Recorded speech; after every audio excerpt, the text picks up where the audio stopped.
Joining us now for insights on the Wisconsin school shooting, we have Greg Shaffer, the principal at the Active Shooter Prevention Project. Shaffer is also a retired supervisory special agent with the FBI and a former member of the FBI's elite hostage rescue team. Good to have you with us. And federal and local investigators are working to determine the shooter's motive. What will they be looking for, and how does an investigation like this typically take place? Yeah, at this point in time in the investigation, they'll delve into the shooter's social media, downloads that she did on her computer, different websites she searched into. They'll interview her parents, her classmates, her friends, and anybody who knew her to try to delve into, the motivation behind this. This pathway to violence didn't just happen overnight. It is a pathway. It can be interrupted with the right amount of counseling and people being aware of what's happening in that person's life. But they'll delve deeply into mostly her computer and find out if there's anything there that would indicate what prompted her to take these acts of violence. Now, school shootings are reportedly on the rise. Why do you think that is? Well, that's the $25,000 question, isn't it? We have to look at societal issues. We have to look at the fact that, back when I was in high school, we used to take rifles to our school. We go hunting both before and after school and have our lever action rifles hanging in the back of our trucks or in the trunk of our cars and park those vehicles in the parking lot. Those weapons were readily available and they were easily seen, yet we didn't have school shootings back in the 70s or even in the 80s. So we have to ask ourselves, what has changed in society, what has changed in our culture that would give us some answers to why these acts of violence are occurring. We need to look at everything from violent video games and movies to lack of church attendance to ADHD medication, and look at again why these are happening and societal reasons. It's not the gun's fault. It's not gun violence. It's a people violence problem. And I think if we have people really look into our culture and our society today, they'll recognize some of those pre-incident indicators of violence, because again, this is not happening everywhere in the world. It's predominantly happening here in the United States. You've painted this picture that it's a multifaceted problem, and there have been multifaceted solutions put forward. What do you see as the ultimate solution to preventing school shootings?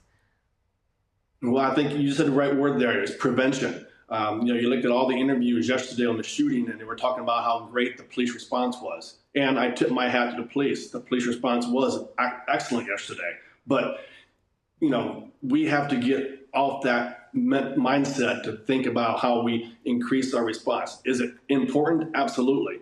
But truth be told, once the police are responding to an active shooter event, we're already behind the curve there. Because if they're reacting to an active shooter event, that means shots have been fired and most likely people have been shot and killed.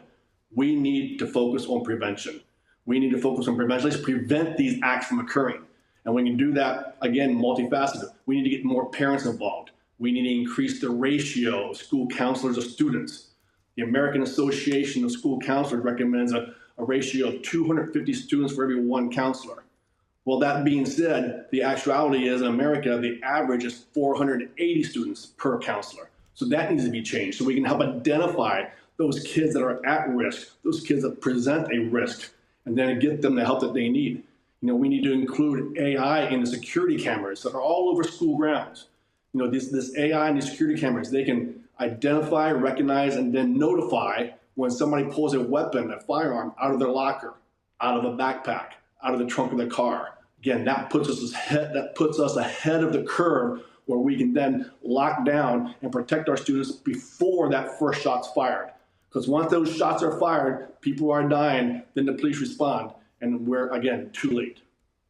Sadly, in this case, this recent case in Wisconsin and in so many others, people are really scratching their heads as to what could have been behind this. That disconnect between what people expect of a child and then their seemingly sudden turn of events, makes you wonder what could the community do differently, or what could parents do differently in your view? Well, again, these people don't do these acts of violence, wake up that morning and decide they're going to kill somebody. They've been thinking about this, then planning it out, oftentimes for weeks, months, even sometimes longer. So there is that, like I said earlier, a pathway to violence. So parents, teachers, counselors, friends, they just need to be on the lookout for those, pre-incident indicators. Are they downloading things they shouldn't be looking at? Are they looking at, buying weapons or ammunition, or are they looking at violent videos? Are they researching past incidents to find out how they were caught, or what they did right, what they did wrong, how to increase that body count? So there are a lot of things that people do before they commit these acts of violence. Parents, teachers, counselors, and friends just need to be aware of those. And then if you see something, obviously you say something. And then once it's reported, then we need that threat assessment team to come in and to look at, is this person a true threat to themselves or to others? Do they have the capacity to get access to firearms? Are there firearms in the house? Have they purchased firearms in the past? Do they have any kind of training? So again, see something, say something, and then once you see something and say something that gets reported, those threat assessment teams need to come in and do a good job and decide whether or not this person's a true threat. Now, lastly, Greg, is there anything in your active shooter prevention project that you'd like viewers to know about and what you teach there? Sure. At the ASPP, we have partnered with over 20 firms that specialize in violence prevention. Everybody from, again, AI and cameras to a window film that it looks like a window tint, but it becomes a ballistic window. It can stop a baseball bat, a hammer. It can even stop 9mm rounds from entering and going through the glass. So we have ballistic film. We have doors that are ballistic.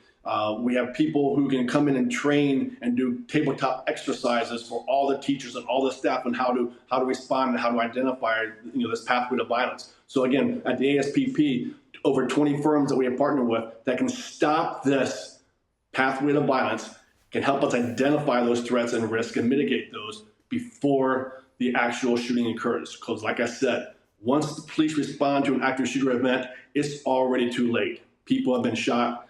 People are probably dying. We need to prevent these attacks from happening. Good to speak with you, Greg. Thank you so much for your time today.